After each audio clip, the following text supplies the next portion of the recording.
Pasteur Max, LVD Bible, nous saluons tout au nom de Jésus, la faveur de Dieu l'ose, la main de Dieu sur. Je vais commencer avec la parole de Dieu et nous vous positionnerons et nous vous faisons une introduction et puis nous vous livrons en deux parties. C'est comme ça, dans Hébreux chapitre 4, le verset 7, il dit Dieu fixe de nouveau, c'est nous faisons les lignes qui plient avant qu'au. Voilà. Laisse-moi lire à partir du chapitre 4, premier verset 1. Je dis, craignons donc, tandis que la promesse d'entrer dans son repos subsiste encore, qu'aucun de vous ne paraisse être venu trop tard. Quand cette bonne nouvelle vous a été annoncée aussi bien qu'à eux, mais la parole qui leur fit annoncer ne leur servit de rien, parce qu'elle ne trouva pas la foi chez ceux qui l'entendirent. Pour nous qui avons cru, nous entrons dans le repos, selon qu'il dit, je jurai dans ma colère, ils n'entreront pas dans mon repos.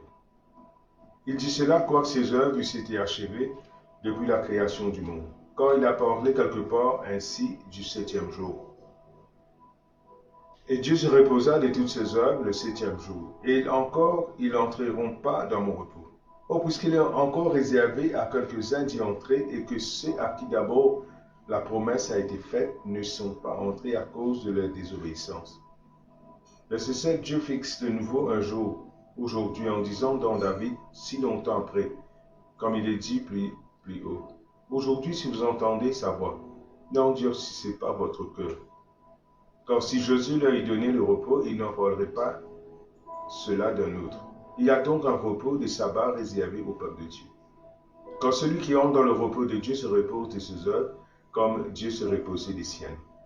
Efforce-nous donc d'entrer dans ce repos, afin que personne ne tombe en donnant le même exemple de désobéissance. Là, on trouve un mot contraire, comment dire. Il dit efforcer, fais des efforts pour te reposer. Là qui vient intéressant, le verset 12. Quand la parole de Dieu est vivante et efficace, plus tranchant qu'il ne peut quelconque à deux tranchants, pénétrante jusqu'à partager âme et esprit, jointure et moelle. Elle juge les sentiments et les pensées du cœur. Nulle créature n'est cachée devant lui, mais tout est à nu et à découvert aux yeux de celui à qui nous devons rendre compte. Alléluia. Il dit à nous comme ça, verset 11, là qui nous veut efforcer. Il veut dire, fais un effort. Laisse-moi lire dans aussi un petit peu nous. Hébreux chapitre 4, verset 11. Alléluia, praise the Lord. Yes, voilà. Il dit, let us therefore be zealous and exert ourselves and strive diligently. Même qui veut dire là, ça veut dire, il montre un effort, mais qui c'est faux? Pour croire la parole de Dieu, c'est un qui peut montrer là. Peut-être quand on arrive à croire, tu peux reposer là. Tu n'as pas besoin de lutter, il y a beaucoup de monde qui lutter avec la parole de Dieu. Non. Il dit comme ça, c'est faux qui te n'a pour faire, c'est rendre dans sa repos là. C'est faux qui te besoin de faire, c'est croire. Mais là, il dit comme ça, mais sa parole là, elle est vivante. Ça veut dire, le moment où tu arrives à comprendre que sa parole qui est sortie de Dieu là, est vivante, efficace. Les plus tranchants qui ne peut quelconque à deux tranchants. Les partages âme esprit. Là, tu rentres dans ton repos.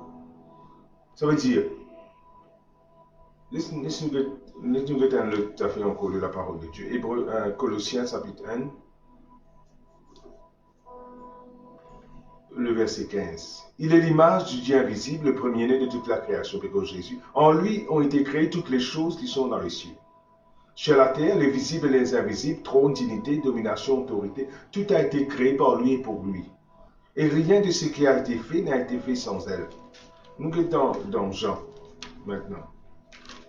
Parce que vous avez envie, nous comprenons que cette parole, n'est pas une parole ordinaire. Comment dire, quand nous gagnons la parole de Dieu, nous avons rallumer le cœur pour croire les libertés. Ça nous époque qu'il n'y en a pour faire. Au commencement était la parole. Et la parole était avec Dieu, et la parole était Dieu. Comprends que la parole, c'est Dieu lui-même.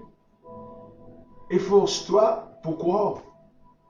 Efforce-toi pour rentrer dans sa repos là. Jésus prend ta maladie, prend ta souffrance. Efforce-toi pour croire ça. Établis-toi là-dedans.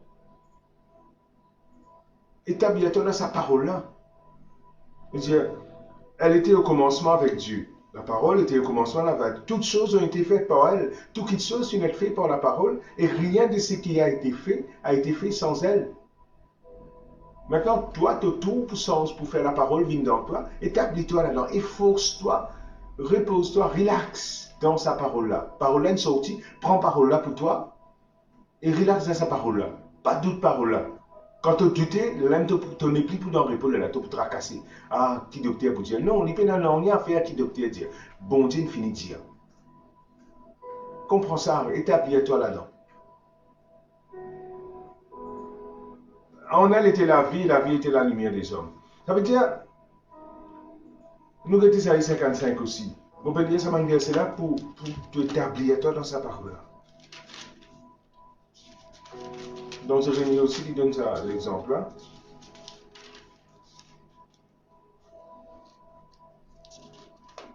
Voilà.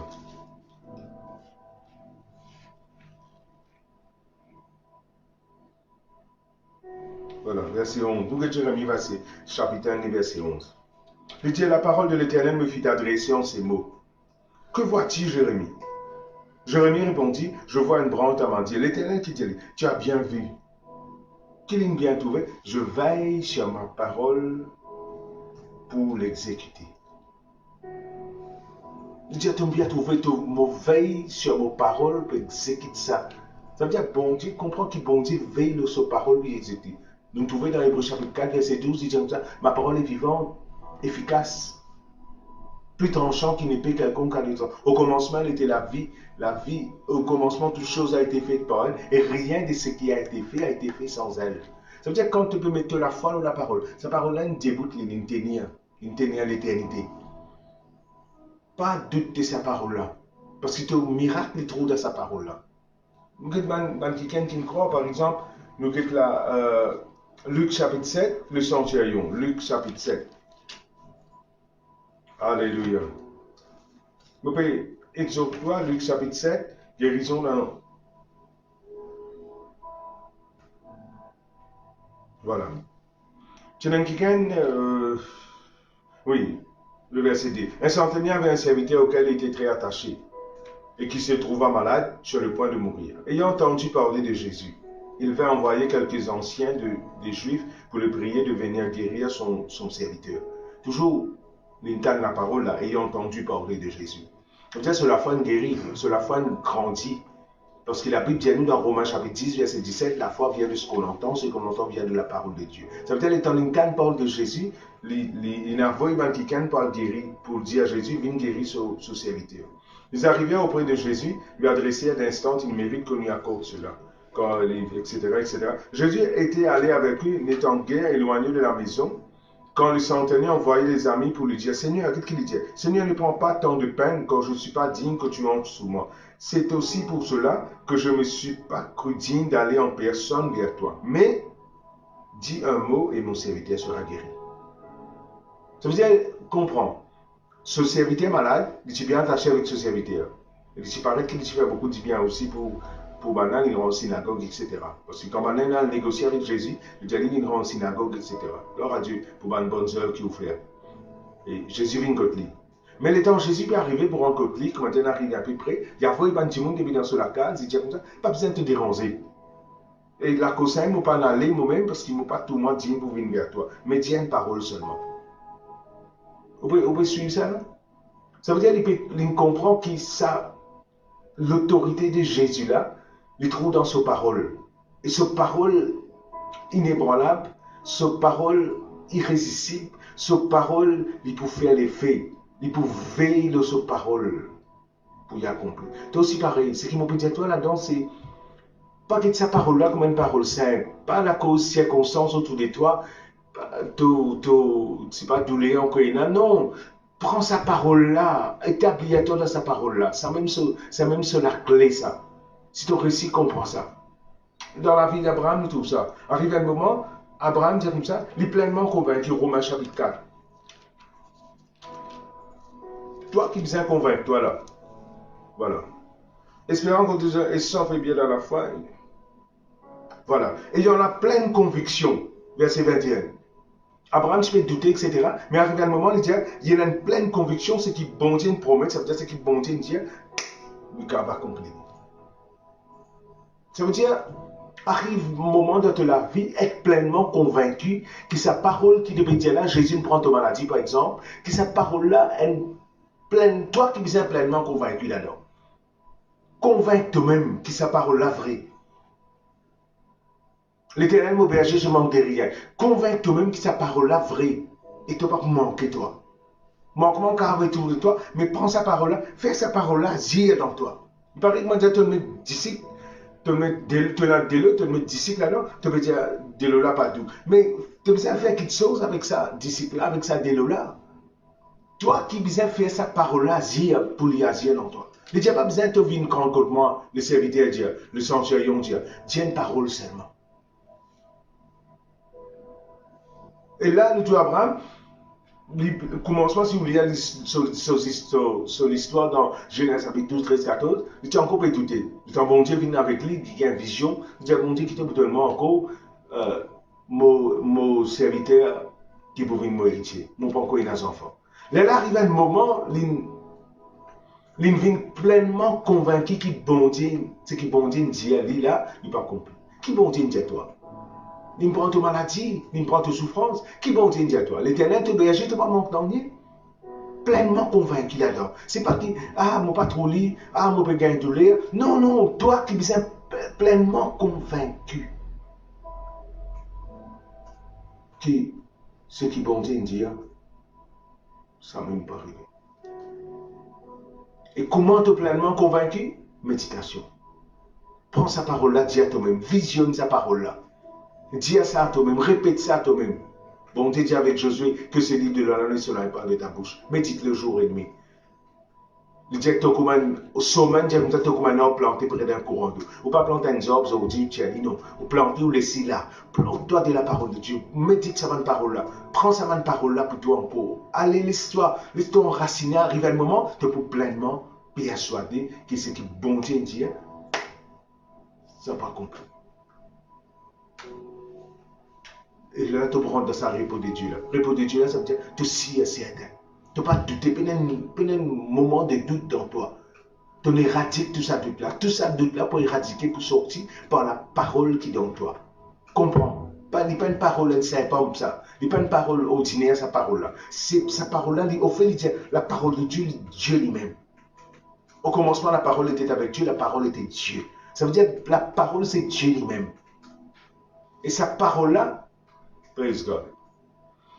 Dans Luc chapitre commencement, Luc chapitre 2, quand l'ange Gabriel apparaît avec Marie. Vous connaissez qu'il dit, oui, Marie un coup avec Zacharie, le papa de Jean-Baptiste.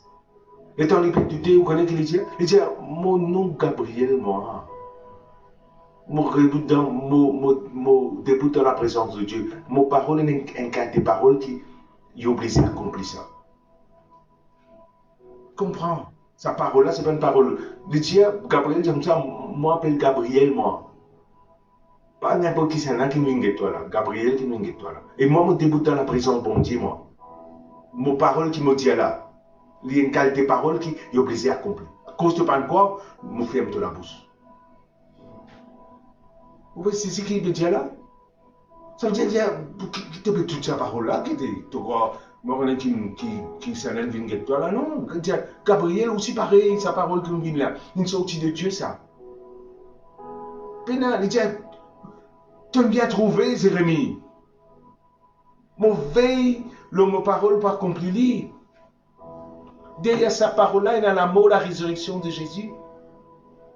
Garantie, une garantie. Et bon Dieu, tu vas attendre Abraham quoi? Il dit, étant pleinement convaincu. Plaf, comme à l'infini convaincu. Miracle accompli. Convainc toi-même. Convainc toi-même. Qui parole là, si est certain. Mets la vie là-dedans. Pas douter.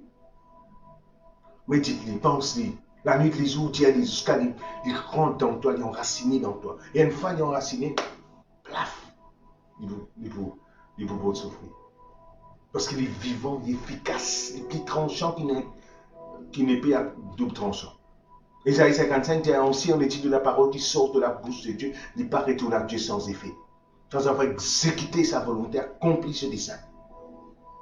La parole-là, il peut accomplir dans ta vie. Ce qui te dit, pas les autres viennent là-dedans. Et comment tu parles les autres viennent là-dedans? Tu continues avec la parole. Tu continues avec la parole. Tu continues à fixer ton regard de sa parole-là. La parole-là va accomplir. Praise the Lord. Alléluia. Gloire à Jésus. Moi, les autres qui, tous les matins, nous avons Rhapsody. Et nous avons un enseignement. Nous avons un enseignement sur Facebook et YouTube. Vous êtes capable de subscribe et share. Et le Seigneur les bénisse. Shalom.